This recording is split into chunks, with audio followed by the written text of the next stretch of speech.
তুমি না বলেছিলে কি যেন সত্যি কথা বলবে? যদি সত্যিই বলি তুমি মন খারাপ করবে। বলেই দেখো। জানি না কেন আমার এমন হচ্ছে।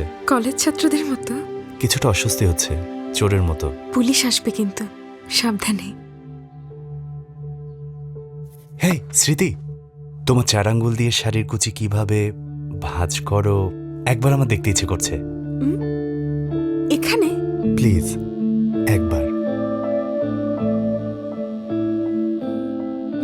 এই এভাবে না। এই স্মৃতি, আঙ্কেল আসছে। এই প্লিজ প্লিজ প্লিজ প্লিজ এখান থেকে চলে যাও না, প্লিজ যাও না। বাই।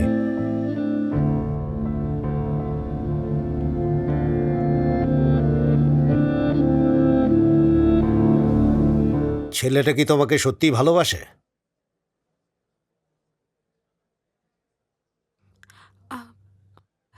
হ্যাঁ বাবা। আগে সত্যিটা জেনে নাও, এখন ওই ছেলেটার কাছে গিয়ে জিজ্ঞেস করো। যাও, আমি সত্যিটা জানতে চাই। আমি শিওর তুমি সঠিক উত্তর পাবে না।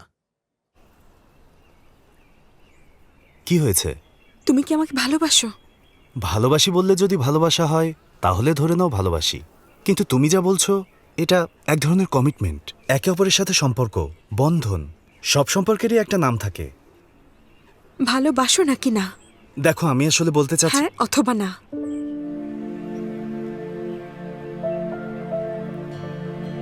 স্মৃতি, আমাদের এই সম্পর্কে মনে হয় সবকিছু তাড়াতাড়ি হয়ে যাচ্ছে। তোমাকে আগেই বলেছিলাম, তোমার বাবাই ঠিক বলেছেন। আমার কাছে আসলে এর সোজা কোনো উত্তর নেই। তুমি ভাবতে পারো আমি ভালোবাসি কি বাসি না, আই ডোন্ট নো। স্মৃতি, স্মৃতি,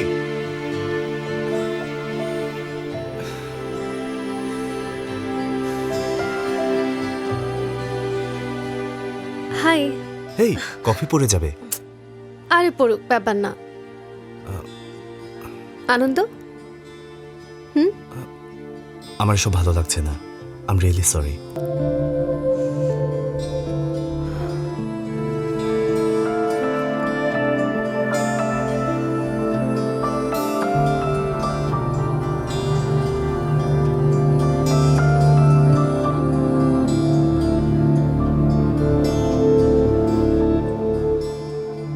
কি করছো স্মৃতি? আমার এক্সাম চলছে। Okay bye. ওকে ওকে।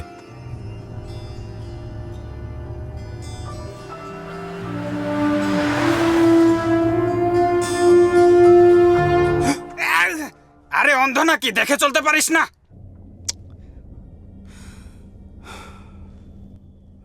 প্রেম করতে চাও না, বেড পার্টনার চাও। এটা তো খুবই সিম্পল একটা ব্যাপার। মানে এটা তো কোনো পয়েন্ট হতে পারে না। আরে ওটাই তো পয়েন্ট। ও তো ওরকম না, মেয়েরা এরকম হয় না, বিশেষ করে প্রেমের সম্পর্কে। But we men are dogs. ছেলেদের চিন্তা ভাবনা সবসময় কুকুরের মতন। ঠিক বলেছেন, কিন্তু আমি ওর জন্য লেজ নাড়তে পারবো না। তো তুমি বলছো তোমার শুধু শরীরটাই চাই। স্বাধীনতা চাই। এই নামটা আমরাই দিয়েছি, স্বাধীনতা চাই। হ্যাঁ, এটা তো সব মানুষই চায়। মানুষ স্বাধীন থাকতে চায়। আচ্ছা, শারীরিক সম্পর্কই স্বাধীনতা মানে তো তাই দাঁড়ায়। শেষ পর্যন্ত সত্য বলেছিলে? ওর কাছে গিয়ে ওকে সরি বলতে ইচ্ছে করছিল। আমি ওকে বলতে চাচ্ছিলাম যেন ও আমাকে বোঝে। তাহলে বলনি কেন? ওকে জোর করতে চাইনি। দেখো আনন্দ, ওকে ভালোবাসো কিনা ঠিক জানি না, কিন্তু তোমার ফিলিংস দেখে আমার তাই মনে হচ্ছে। একটা জোড়াতালি দেওয়া সংসারে বেড়ে উঠেছ, তাই হয়তো ভালোবাসা প্রকাশ করতে পারছো না। মানে তুমি এটা মেনে নিতে পারছো না।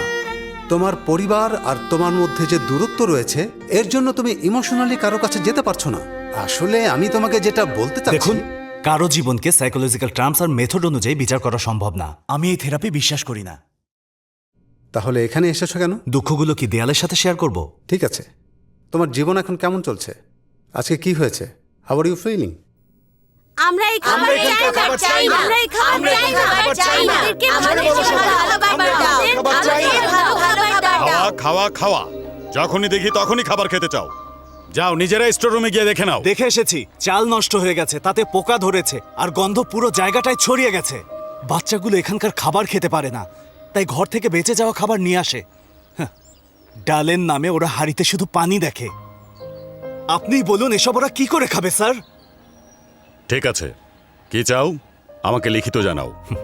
বাচ্চাদের এই অবস্থা কখনো সিনেমাতেও দেখিনি। কিছুদিন আগে একটা সিনেমা দেখতে গিয়েছিলাম। গল্পে তেমন ভালো কিছু ছিল না। আশেপাশে যারা বসেছিল তারা অকারণেই হাসছিল। দেখে চিন্তায় পড়ে গেলাম, আমি যদি এ ধরনের সিনেমা বানাই তাহলে আমার অবস্থা কেমন হবে। ঘরে ফিরে চিন্তা করছিলাম, সিনেমাটা আমি বুঝতে পারিনি নাকি আসলেই কিছু ছিল না। আগে আমি অনেকক্ষণ পর্যন্ত একা রুমে বসে থাকতে পারতাম, কিন্তু কেন যেন একা থাকতেই পারছিলাম না। I missed my loneliness. Phone বুকের নাম্বারগুলো দেখছিলাম, ফ্যামিলি, ফ্রেন্ডস, স্মৃতি। স্মৃতি আমার ফোন ধরে না। কি করব বুঝতে পারছিলাম না। বারবার শুধু ওর নাম্বারটাই দেখে যাচ্ছিলাম। ওয়াও, তুমি একমাত্র মানুষ যে একাকিত্বকে মিস করে। একাকিত্বকে মিস করলে ক্ষতি নেই, কিন্তু ফ্যামিলি, ফ্রেন্ডস আর ওই স্মৃতিকেও মিস করছো, দ্যাটস এ গুড সাইন।